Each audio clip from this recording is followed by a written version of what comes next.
I'm generally not a huge fan of the term left unity, but not because I'm against unity of leftists, but because I see the term as kind of hollow and vague, and that it, generally speaking, is used to shut down political discourse and end conversations that I think are important to have.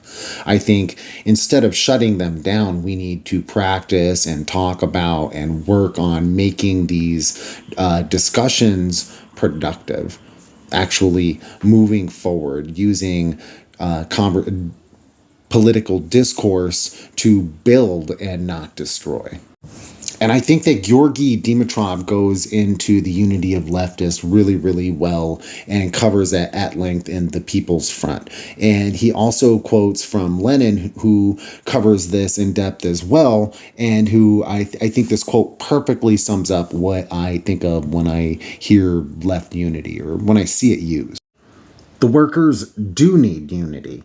And the thing that must be understood above all else is that apart from the workers themselves, no one will give them unity. No one is in a position to help their unity. Unity cannot be promised. That would be an empty boast, self-deception. Unity cannot be created out of agreement between little groups of intellectuals. This is an error of the saddest, most naive, and ignorant type. Unity must be won, and only by the workers themselves. The class-conscious workers themselves are capable of achieving this by stubborn and persistent work.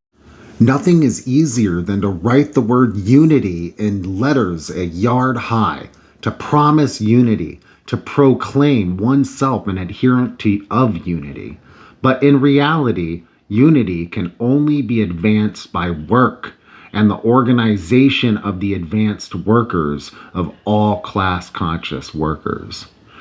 This is not easy. It requires work, persistence, the rallying together of all class-conscious workers. But without such work, there is no use in talking of the unity of workers, from Vladimir Lenin's collected works. Georgi Dimitrov goes on to say, the Seventh Congress of the Communist International was fully aware of the fact that it is no simple task to put an end to the split in the ranks of the working class.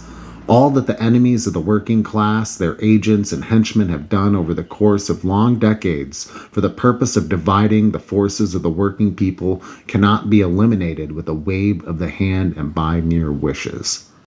This is pointing out how the sectarianism, the split in the working class, the disunity is a bad thing that must be overcome.